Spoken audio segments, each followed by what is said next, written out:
Welcome everyone. Thanks for coming back and tuning in with the podcast here. This is hashtag Our Forum, and this is the Autism episode. And I want to welcome really quick a good friend of mine, known him for over 10 years now, Sal Betts. Sal, why don't you introduce yourself? How you doing? I'm Sal Betts. Yes. And Sal, you and I have known each other for a while. We worked at ACZ. We worked together at the County Cullen site for a long time. And then we just kind of continued to just cross paths at ACZ for a long time and stuff, right? And good old days. and the thing that I liked about our relationship side is that we always make sure that when we saw each other, we always checked in with each other. Yo, you good? How you doing? Yes, and we always were very supportive of each other, no matter what school, department, wherever we was at. No we always make sure to kind of touch base and show each other love and everything, man. And I really always appreciated that, man. You know what I'm saying? Thank you, man. I appreciate you having me come in and ask these questions. It's an honor. So, Sal, one of the things about this podcast is that one of the major reasons why I brought it up and why I did this podcast is because I want to show the world the many people that kind of have come across my path in life and who has kind of had an impact on who I am as a person and stuff. So there's the part of like showing the world those people, but then it's a little bit also about me kind of giving back a little bit to those people that have impacted me and stuff, Yes. And one of the biggest reasons that I wanted to have you on, Sal, is because we were kind of both fathers around the same time at County Cullen, right? We both had little babies and stuff. We had these two young boys, and then you let me know that your son was autistic. Yeah. And of course, this is the autistic episode, so I wanted to bring you on, Sal, because I also want to let you know that I always admire you as a dad, especially as a black and brown dad. You were working, you had family, your wife, kids, and everything, and I used to admire from a distance of the type of dad you was with your son, with your child and stuff, right? And that always kind of made me focus, like, you know what, I admire Sal as a dad, and you were kind of like an inspiration for me to make sure that I was being the best dad that I could be as well too. And so one of the reasons I wanted to bring you on was to thank you for having that impact on me early, and then also letting the world and everybody know, a little bit of who you are, type of dad you are, especially the type of dad you are to an autistic child, and how much I kind of see you as a super dad almost and stuff like that. So I really appreciate you coming on, man. It means a lot to me, man. Thank you, man. I appreciate it. I just try to be the best person I can. I know my father was there, but he wasn't like the best, but he did what he could, and I just try to take it up another level and just make sure I'm great to my kids, and they remember, they had a great dad. So I try, but I appreciate it. I always saw you as a great dad too. Like you always had your boys. They think the world of you. When they used to come and visit, hey, Dad. They were always excited. So I love to see that. And I love to see that. People with their dad. So well, a little bit about me. I have a 19-year-old son. His name is Sadiq. Okay. Sadiq is 19 now. He's still in school. Okay. So he's in school till he's like 21. When he ages out, he's autistic. He's on the autism spectrum. He's nonverbal. We kind of found out early. When he was about 4 years old, he was saying some words. He was saying like 1 or 2 words, and all of a sudden he just stopped speaking. So we were kind of concerned, and he had some other things that weren't normal with kids his age. So we took him to get diagnosed, and the doctor said, he might be on the autism spectrum. So at first, we were a little in denial. We were just like, he's still young, he's still developing. And we tried different things. So we took him to speech therapy. We started early intervention, really early. So when he was about 4 or 5 years old, we started doing early intervention, getting him speech, OT, occupational therapy and physical therapy, those things to help him with his fine motor skills as a child. And the older he got, the more we saw that he wasn't developing the way other children were developing. So, we just amped up the type of services. We got him into special programs in school. So we got him into a special autism program that was downtown. Because he was in regular public school. Yeah. So we found that the schools were not servicing him the way we wanted him to be serviced. They were kind of sticking him in general population, knowing that he was nonverbal. They would just give him, special education classes, but they were huge. They weren't giving him related services like we wanted him to get. So we actually went to the district and made a complaint about him being in the school. We were in the Bronx at the time, and the funny thing is that we went there. I think it was District 1 is in the Bronx. We went to District 1, and we argued our way up to the top, to speak to a supervisor, and come to find out they lost his IEP in the system. Like, he pulled it up with his name on the computer, his IEP would not come up. And we were like, huh? What? How does that happen? Exactly. We were like, we don't have the IEPs. We were so, like we were just, in shock. And I think this was about first grade kindergarten. And we were just like, are you kidding me? Like, he's been in public school for about a year now. How did you guys lose his IEP? So, we took them to court. We won what's called a Nicholson letter at the time, where we got a letter saying that we can go to a private school or a school of our choosing to get him services because of this error. So, that was another fight. So we had to find the services and a school that, he can go to. At the time, mind you, this is about 16 years ago. Well, not 16, but like 15 years ago. There weren't a lot of autism programs. So it was like if you weren't on the list or on the waiting list for a while, you probably wouldn't get in.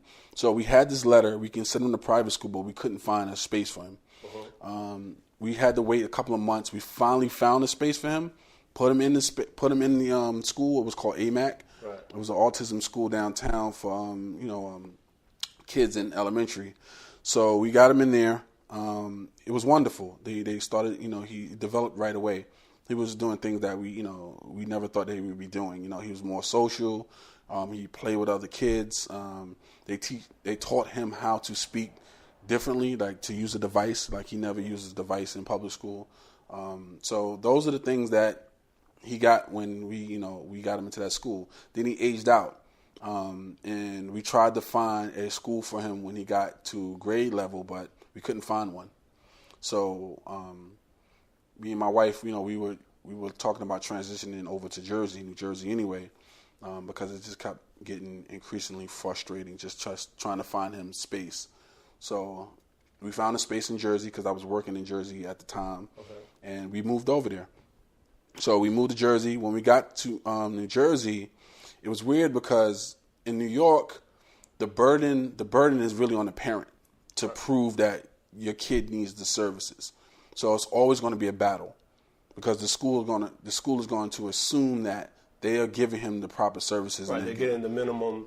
They're giving them the minimum that they are entitled to and stuff. They are entitled to. So that does not mean that they're getting what they need. Right. And you as a parent have to prove what the student needs because you know your child. So in New Jersey, it was kind of like we told them what he needed and where he was at, and without a fight, they provided the services. And this is in public school. Like we didn't even go to a program or anything. So they took him right away. He started his related services, and they started teaching him sign language. So we never even thought of that as an option. So because we were getting frustrated with the speech because he wasn't talking, he still wasn't talking, and he still was having issues communicating with the device. Because at the time they had like this large device. It was crazy big. It was like this joint with buttons on it and all that. And that's how he was able. They would teach him to communicate through that? Yeah, that and PECS. There's a PECS system they call. It's a picture exchange. Got it. So it's a PECS system where you take a picture of something that's supposed to look like what you're asking for, and then move it to another space, and that way you can communicate. Got it. So they communicate through pictures. But you can't use that everywhere. So if you go into the street or if he's by himself. You can't carry that around everywhere he goes. Right. So in Jersey, they switched him over to an iPad. You know, it was the first time he had an iPad. They put an application on there where he can communicate through that, and he learned how to communicate through that and use simple sign language like bathroom. And I'm assuming you guys had to learn the sign language. And we had, too, yes, right? and we had to learn. Yeah. So they even had a program for adults and the parents to learn what the kids were learning. And they had one-on-ones with us. So they had parent workshops where they'd come to the house and do trainings once a week. I mean, not once a week, once a month to do trainings with us. And we got him a home service. So he was able to get a home service where they come 3 times a week and do life skills with him at home. So we got all this when we moved to Jersey. Wow. And so, you know, if you take a couple steps back, you know, you guys are a young couple. You know, your first child is autistic. You know, but yet, you know, you guys are still developing as people, right? You have you have your career that you're trying to, you know, pursue. She's, you know, doing her things and her goals and stuff like that. And parenting is difficult already. Yeah. And so now, you know, explain to the readers, like, for somebody that just never experienced, raising a child or even a child, you know, with any type of delays or anything like that. Like, how much does that impact you as a person, you know, having to take on, you know, these additional challenges as a parent and stuff? I don't know. Like, I don't know what regular looks like. So, you know, since it's been so long, you know, I was with my wife, I think, probably 2 years prior to us having Sadiq. So it was like most of our relationship has been dealing with our child being autistic. So it's been really, you know, I can't even front. It's been really tough. You know, it has ups and its downs. But, you know, if I really think about it, it actually brought us closer together. You know, because we both had this one thing that this one person that we cared about, right. And we wanted to make sure that he had everything, and we were both in agreement about what he needed. So I think it kept us stronger. You know, just having someone bringing us together. You know, just other things though. You know, it can be up and it can be down. It was increasingly frustrating. Especially someone, and the other thing was, you know, working with children. You know, when you have a child at home. That can't interact like all the other children. You have to help other people's children, you know, develop and do things and go to college and go to school knowing that you have a son. It weighs on you, you know, it weighs on your psyche sometimes. You know, a lot of times you do feel by yourself, especially dealing with this. So it can be really mentally draining. You know, even the fact that it was so draining just the process of getting him what he needed. Like, we know what he wants, we know what he needs, and it was just frustrating, like, for us as a couple. Did you find a lot of help? Like, not help as far as, like, did you find people that were like, here, you know, we're here to help you on this journey. We're like family, friends, and stuff like that. Did you find a lot of that? You know, my family was really accepting. You know, my family, you know, he's Deke, so you know they don't treat him any different. At first, it was kind of rough for some of our family members, and you know, why is he like that? You know, things of that nature. You know, in the beginning, it was like, well, you know, you're not doing this right, you're not doing that right, which was kind of frustrating. You know, they're not knowing that, you know, it has nothing to do. Truly, they don't have the experience of it, and they're going off a whole different experience and stuff, right? And so it doesn't apply to what situation you're in right now. Right, right. So you know that you know sometimes that pisses you off. So, but all in all, the family is very supportive. You know, they would still watch him. They would, you know, we would just explain to them, you know, because it's hard because not a lot of people can watch him. So, you know, he needs a lot of supervision. You know, his communication is very particular, so everybody doesn't know what he's saying or what he needs. So, you know, that was, you know, the family helped out a lot, on both sides. My family and her family, you know, helped out a lot. So I can say that was very helpful for us. And, you know, Sal, I've been working with a charter school now for about almost a year now, and that they kind of specialize in autistic students and special ed students. And it's almost scary to know that the work that they're doing is not happening in the majority of schools and stuff. It's honestly, like, for a child that's autistic or has like an IEP or, you know, some sort of disability, if you're in the public school system, you're almost doomed. And that's sad to say, right? Because here we are with the biggest, education system in the country. Yeah. But we don't have any resources to serve these students and stuff. Like, we can't. So the funny thing is, that's what they make you to believe. Like, there are no services, right? Schools primarily thing is not to spend as much more money than they have to. Right. So it just takes a lot of work and a lot of knocking on doors and a lot of yelling and screaming sometimes to get the services that you need. But the scary thing, Sal, it feels like they set it up in a way like that, so then folks are going to exhaust themselves. Yeah. And whoever makes it to the finish line is the one that's going to get the services. But everybody else, if you fall off, if it's too exhausting, if you don't have family members, if you don't have a couple that's willing to fight for this and work together to get this, if it just becomes too much, then it's like, sorry, you didn't make it. Yeah. And that's their way of kind of weaving out and being able to really kind of pick and choose how much of these services they're going to offer and stuff. So the funny thing is, like, if you think about it, if you really think about it, that's just education. And regardless, like, even I'm seeing, like, we have two other kids, right? One is 6 and the other one is 13, and we're finding out, like, schools are set up in a way where, public schools in New York is totally different. Let me just say that public schools in New York is totally different, because in New York it's like it is every man for himself, right?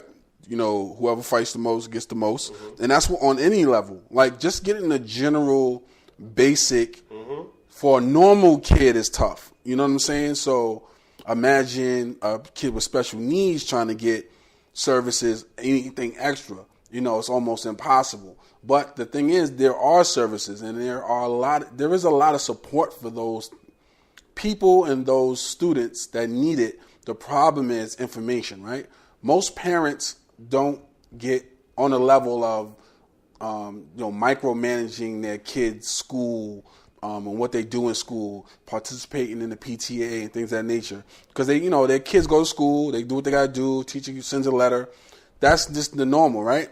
But for special needs kids, you really have to be involved. So, which means most parents are not used to that, and they don't know what that looks like. But not only that, Sal, if you think about the gaps, right, in our communities, of Black and brown poor communities, a lot of times, a lot of these parents they just don't have the education to be able to articulate certain things, to have certain conversations, and they just get frustrated. Yes. And they get pointed in different directions, and they're not able to decipher pieces of information. A lot of them don't even understand their own rights. What's your right as a parent to have and stuff like that. So then that becomes a whole other issue right there. So that's what I'm saying. Like, that's what the most frustrating part was for us. It's just that, me and my wife were just determined to make sure he had what he needed. If we didn't do that, then he wouldn't, he would be kind of messed up. He wouldn't have the services he has. Right now we're in a whole nother stage, but, even so, let me just say this, like, he's 19, right? Well, when he turned 18, most people don't know you have to become a legal guardian for him. Like, once he turns 18, he's on his own. Right. So my son is nonverbal, so he can't be on his own. So we had to actually get a lawyer, go to court and petition to be his guardians. Hold on. Yo, a lot of people don't know that. Hold on. So this is your own child. Yes. This is the own child that you've been raising. And then when he turns 18, he's technically an adult now. Yep. So you now have to file paperwork. Yep. In order to be your child's guardian. Yep. Wow. It's two things. You got to get guardianship or right of attorney or power of attorney. So there's two things that you have to do. It's the same as, like, if you got an aunt or something like that, or a parent that's, like, sick or terminally ill, you have to get power of attorney. It's the same with your son. If he's 18, you can't do anything. So if you want to take him to get SSI and all that stuff, you can't do that because you're not his guardian anymore because he's 18. A lot of people don't know that. The only reason we know that is because, we were just, we just got involved in stuff. We just started going to school more, to workshops. We went to workshops, and we learned all this. We had to learn all this on our own. No one gives you that information. when we was in New York, I don't think we would ever get that information if we were still in New York. Because even working in the schools, I can't think of any high schools that have workshops around parents and guardianship right now. You know what I'm saying? That's not even a conversation. We started this conversation in middle school because you have to start setting it up in middle school when he turns 18. It's a whole different process. Right.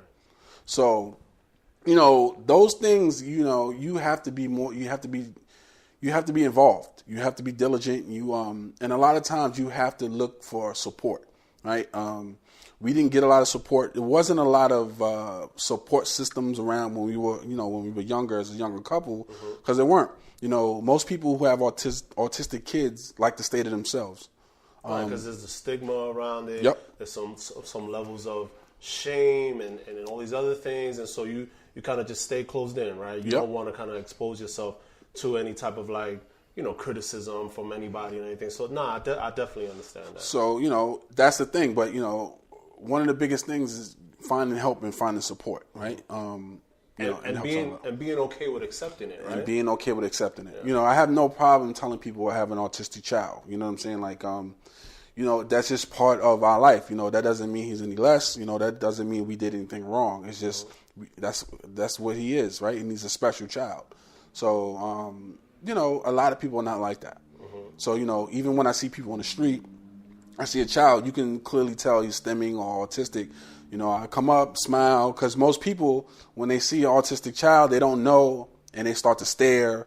And, these things that people get really annoyed at autistic children when they do certain things, which parents go through with kids with autism. Some parents, go about it differently. So some people get really upset, and it happens a lot. So, when I see parents, I smile, how are you? How old is he? What kind of program is he in? That's great. And I give him my number. Like, if you need any information, that's great. Let me know, and I tell him, how old he is and, what we just did, because I just had a conversation with some parents in my son's high school. And I was like, you have to get a lawyer. He's about to turn 18. He was like, no, we didn't know. I was like, yeah, you should look up this website and then look up this information. I gave him the number to the lawyer that we use. So, that's the stuff that you have to do. Are there organizations out there? Are there autistic parent organizations and things like that? I don't see that. So, it's very. I don't know what it's like. It's like a secret society almost. Right. Most communities have different support groups. So if you go to small towns, they usually have a small group of parents that collect, do stuff together. There's a large organization called Autism Speaks that has a directory, and that's where we started at. They have a directory of local programs that you can go to. It's called autismspeaks.org, which I'm starting to learn is, one of the biggest resources out there. They're the ones that started the, Autism Awareness Day, with the blue pen. Yeah. They're the ones that kind of started that whole movement. Okay. So there's a lot of information about that. A lot of the Jewish community, they have little sectors where they only cater to Jewish children, right? And you would never know about it until you ask, you go to these workshops, things of that nature. We just found out there's a whole program where they give you there's a program in California that trains dogs to be with kids with autism. And they give you a dog for free. Like a comfort pet, right? Yeah, not even a comfort pet. These are how are they trained? They're trained. They're cross got it. And they're only for special needs children. We were what was this? We didn't know about this. So it's just it's a bunch of programs. You just got to keep looking, and just do your research. So let me show you a couple. Let me tell you a couple statistics that kind of jumped out at me, and tell me which ones kind of stand out to you. So in 2018, the CDC determined that approximately 1 in 59 children are diagnosed with autism. 1 in every 37 boys and 1 in every 151 girls. Yep. Right? Boys are 4 times more likely to be diagnosed with an autism than a girl. Most children were still being diagnosed after the age of 4 through autism, but can be reliably diagnosed as early as age 2. Yep. Right? Minority groups tend to be diagnosed later and less often. Right? And so I would assume that would be because of like some of the stuff that we mentioned, right? About not having information, right? And not having access to certain things, right? And you're living in poor, underserved communities, so all you have is the local, WebMD type of, you go online and you go to the urgent care. So like you don't have these things and stuff like that. So, I mean, if all these statistics are there, they're saying and there's so many kids. Like, why aren't these programs for parents, for people so available if it's there? Like, the statistics are out there and stuff. The CDC is putting it out there and stuff. Is it just a matter of funding? Is it a matter of people advocating a lot more for it? Like, what does that look like? Do we start holding our local politicians to certain things and things like that? Like, what's the next step? Well, I don't know what the next step is, man. It's advocating. When people usually advocate, they advocate for their community, their people. Even there are people who advocate every day in government about servicing kids with special needs, and services for kids with special needs. There was an act that they just passed a couple of years ago about treating putting kids with autism on the spectrum, treating that you can get, it's covered under your medical. So it's covered under your medical. It wasn't always covered under your medical. So services and stuff are now covered. It's just about advocating for your child. There's not a lot of people just in the black and brown community advocating for black and brown kids. But I think that's where it starts, right? So right now you said that a bill was introduced or it was passed in Congress, right? And so that's, I think, where we have to start pouring our community to, right? We have to start to let them know, like, okay, when something like that hits the Senate floor, then you now should be reaching out to your senator and saying, this needs to get passed. We need this passed. And then you start to apply the pressure for those things to get passed. Like, we don't want these people just passing it because, it feels good to do that. No, we want them to know that your constituents out there are putting the pressure on you to now pass these laws and stuff like that. And that's what we're setting that type of expectation now when it comes to autism and stuff. So that information like that is what I think has to kind of get out more to parents, to certain networks of parents and things like that. Say, hey, look, this is in Washington. We need everybody to rally around that and stuff. Yeah, again, even when you do advocate, they do get the services, they pass the bills. It's about getting the information out to the parents, right? I guess as a community, we just need to do a better job of that and just making sure that parents know you do have these rights, right? There's books written on your rights as a parent and what you have the right to with a child with special needs. It's just a lot of people don't know. A lot of people don't know. Right. So it's just about getting the information out, making sure that they, if your child can't speak or he has a problem speaking, you have the right to speech therapy, right? You have the right to get your child the services needed to be on a level where he can be in school and still learn, right? So there's a lot of things there's a lot of layers to that. I think the pushback is, again, I'm going back to the pushback is a lot of school, it costs money. Yeah. It costs a lot of money. A speech therapist, you have to hire a speech therapist. You have to have enough to cover all the children with special needs. You have to, all the related services. These are specialists. So they're not like teachers. They have to be paid, right? And a lot of schools don't want to pay for that. No, it's a lot of money. It's a lot of money. It's a lot of money. It's a lot of money. In our poor communities, they don't get as much funding as they should anyway, right? If you go downtown, they get all that money in school. They get money for these services, and they have people on deck. I remember at one time we were in the Bronx. They wanted to send them to a school. It was like a contained classroom. It was on a floor with a general group. So it was in a regular public school. The classroom that they were in was surrounded by kids in general population. There was one teacher, one para, and there was like 15 kids in there.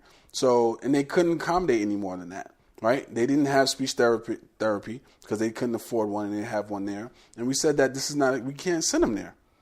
So a lot of parents, if you know that you're supposed to have speech and the school doesn't have speech, you have the right to find the school, and they have to pay for them to go there. Yeah.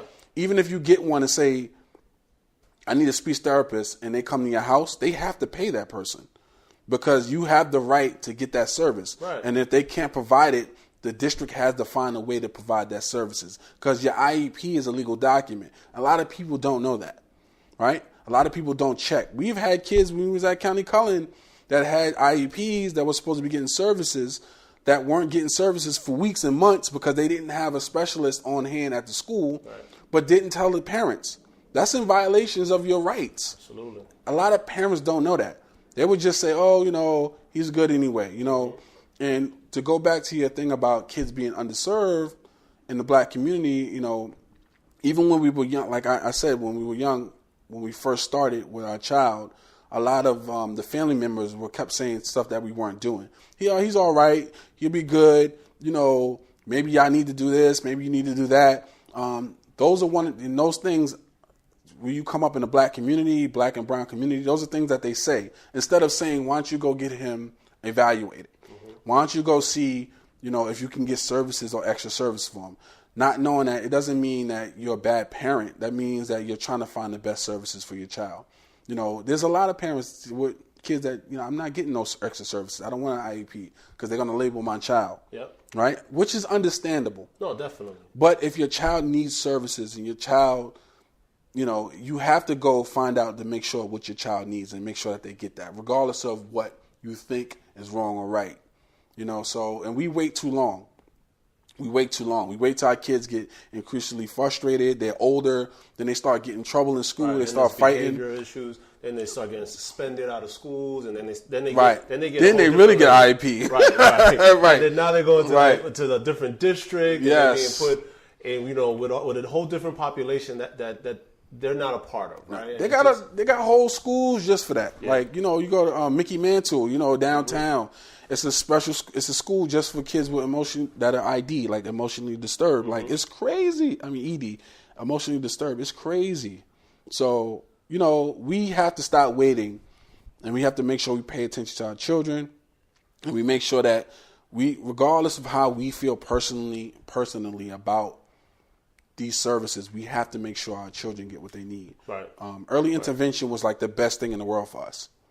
Like we were so lucky that we were both in agreement that, regardless of how we feel, we need to make sure to get services. We got to get it done. Because it's about the child, not about us. It's not about us. It's about him. Yeah, no, absolutely. And so taking it back to you, Sal, and your wife, so you guys, like you mentioned, you went and you guys had 2 children after. Yeah. And that's all statistics that said it's like about an 18% chance that, that your next child or any children after could also as well come out, with autism and stuff. Did that weigh on you? Did that make you guys nervous and stuff? We were scared to death, man. We were scared to death, man. We were just, our second child, we really, in the movies you always see people playing out their kids. Mm-hmm. Like it was like, oh, we're gonna have a kid. We really actually planned it out. Like we said, listen, we're gonna have another child, okay?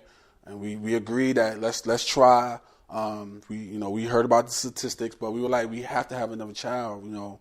He's going to be lonely. We need someone to take care of him. At least if we get old, we need another child to take care. To be here, to be around. And and as a dad, you want to try again. It's just something about you want to have a child where you can raise, you can teach, and have a normal adult life. So we said, let's do it. And so we did it. We had a daughter. We had our fingers crossed. What were those 9 months like? Oh man, it was crazy. Every little thing. It was like, you got to eat right. We did everything different. We were like, yo, we're gonna breastfeed till she like 5. Like she was like, nah, we ain't doing that. But we had to. We just made sure that my wife was good. Like she was healthy. I was healthy when we were trying. And it worked out. She was born. She's 13 now. She's like brilliant. Like she's brilliant. She's talented. She's a musician. She acts. She writes. She's on the honor society. Like she's been like on the honor roll since she's been in school. Like I'm just extremely proud of her. Like she's totally different.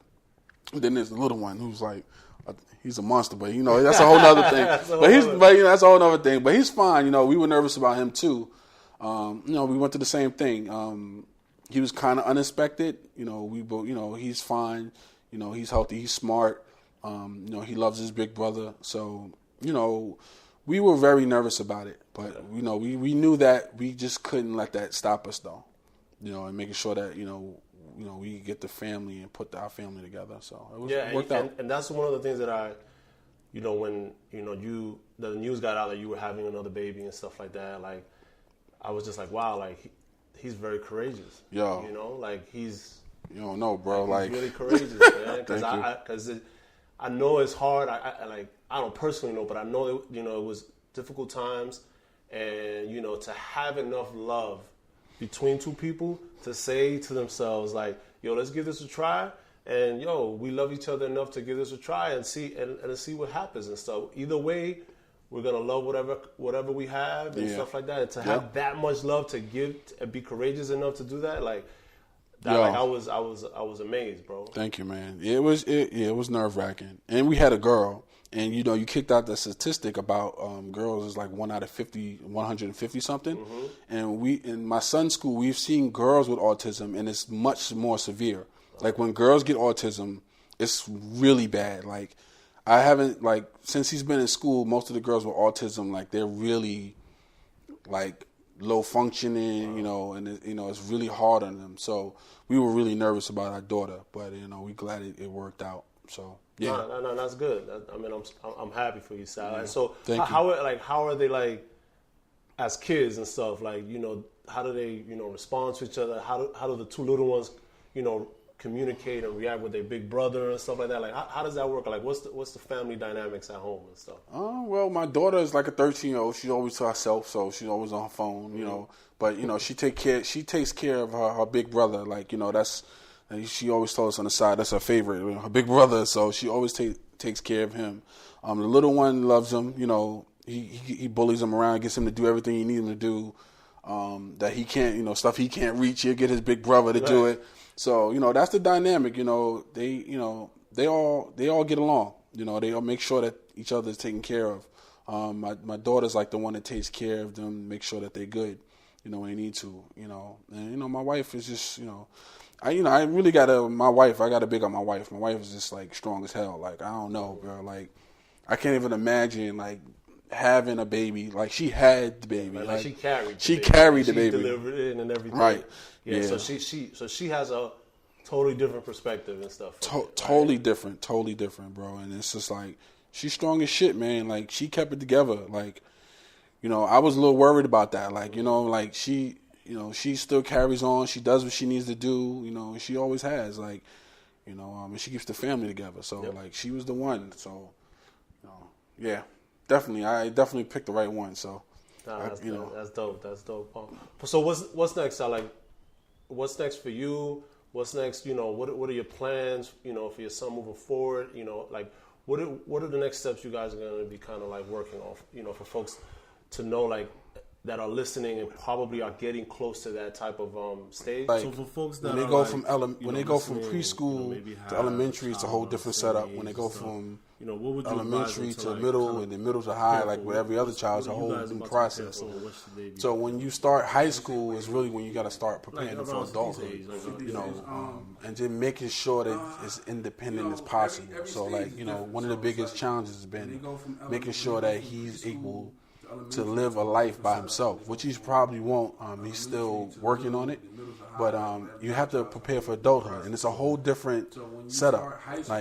People don't know. Like I said earlier, you have to start. You have to start on paperwork, getting them prepared, especially if they can't do stuff as a dependent.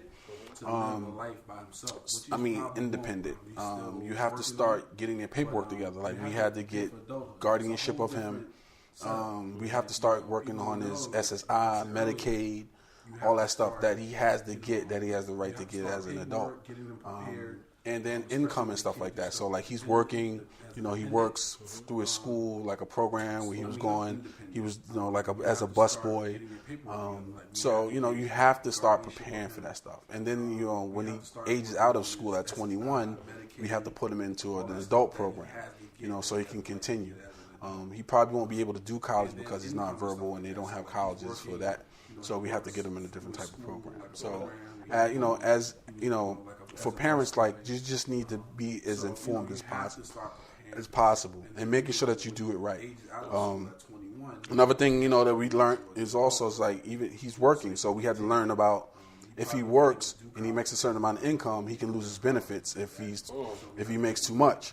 So, or your insurance, like if you have insurance, or like life insurance, if something happens, God forbid, to me and my wife, they get the life insurance. But a lot of people don't know, if he gets our life insurance, he'll lose all his benefits as well, because that will be income.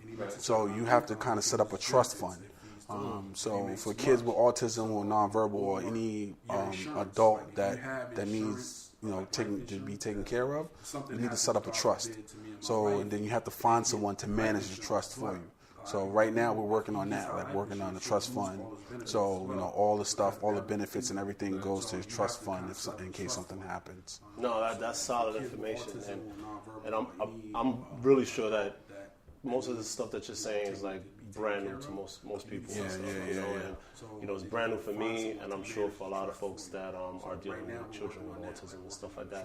For any listeners that might want to reach out or something, Sal, would you be okay with giving your social media? Maybe if somebody needs to ask you some questions, I'm really sure that would you be okay with? No doubt. I'm fine with that. If people want to reach out to me. My website right now is sbets.com. I have a business. I have a photography and design business. But you can reach me through sbets.com. My email is mail@sbetts.com. That's mail, mail @sbetts.com. Any questions? People want to reach out. I'm on the gram. I'm on the gram. I'm on the gram at Harlemite. That's at HARLEMITE. That's at HARLEMITE. Harlemite. Harlemite at Harlemite on the gram. Facebook is my name, Salahuddin Betts. Just reach out. I love giving people information. I think soon, like me and my wife have been talking about it, and I've really been thinking about it and being more of an advocate for, children with autism, and trying to start something up where we can give more information to parents, and try to share the information that we have, because I know it's, like you said, it's a lot of people out there that don't know, they're struggling, and they need help. Whatever, any way that I can help out, Sal, please don't hesitate. No doubt. I would love to pay you back for the impact that you've had on me, and pay that back to you. We have started our own nonprofit organization, me and a few of my friends, and it's really about community work and things like that. So I want to be able to provide some information as well too for folks that that need information that they're not receiving and stuff, right? And so anything that I can give out, anything that I can pass on, please let me know, and any way that I can support as well too, please let me know. We have started on. No doubt, man. I'm super proud of you, man. I can't. You told me you started your own thing. I was like, wow, that's big, bro. That's big. We have to, bro. Like if we don't do it, who's gonna do it? Nobody. So we have to do it, man.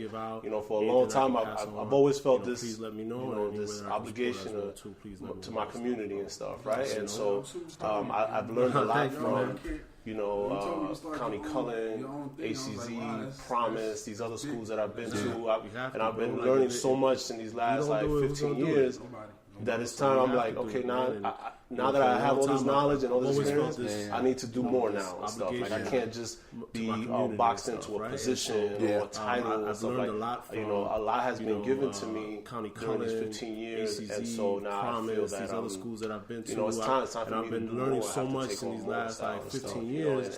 And every time I'm like, I take on a little more. Now that I have all this knowledge and all this experience, I need to do more now. What's out there and the needs. I start to see that there's so much more to do and stuff, title and stuff. So a lot has been given the floodgates to are open for me now, Sal. Like, years, I'm trying to do it in all ways, and it's even with something like a podcast, the intentions of this is just to get information and every time out, to I expose a little more, and I start people to that meant so much to me, that are smart, that all these things expose expose to the world, but also provide information so much more to keep doing and stuff, and any way that this information can help somebody, that's what it's intended to do. I'm trying to push it in all ways, and that's dope, man. You kind of inspiring me, man. You kind of inspiring me right bro. now. I'm like, yo, we got.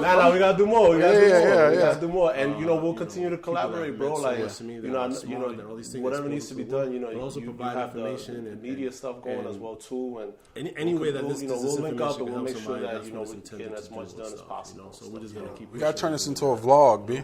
That'll be turn this into a vlog. No, thank you, bro. We gotta do more. Yo, I know. I've been trying to find. The crazy thing is just time, B. I've been trying to find a partner like this. It's like someone we can just start. Me and my friends, we're talking about doing a men's talk, so like a round table and taping. It's just schedules, like that's a whole. Yo, even to get here, like we're trying to get this done for like a couple weeks. Yeah, right. So it's tough. You start to send out people's schedules and stuff like that, and then all of a sudden two can make it, and the other two can't make it, and you're just kind of going back and forth. So yeah, it is challenging and stuff, but we just gotta keep trying, and we'll get it done. There's a will, there's a way. Get that done. I know it's Sunday, bro. I don't want to take up much time of family time and stuff. But I really appreciate you coming out. I'm gonna wrap it up, and then I'll see you soon. I'm gonna have you back, Sal. Definitely, it's some other stuff that I want you to. So yeah, it is challenging and stuff. But I appreciate you coming out. Any final last words, and I'll wrap it up. There's a will, there's a way. Nah, man. Just thank you for having me, man. I appreciate it. I know it's Sunday, bro. And congratulations on your award. Oh, thank you. Big time. Thank you. I appreciate it. A little community service and all that stuff, but it meant a lot to me. That was dope. It's good to be recognized. Appreciate you coming out. Any final you doing last it. words? But thank you, everybody. That was pretty much the wrap up for our show. Just be on the lookout for the next one coming up. Oh, thank you. Big time. Thank you. No, I appreciate it. A little community service award and stuff, but it meant a lot to me and stuff. That was dope. It's just good to be recognized sometimes and stuff. But thank you, everybody. That was pretty much the wrap up for our show. Just be on the lookout for the next one coming up, and thank you for coming out. Thank you so much. Take care.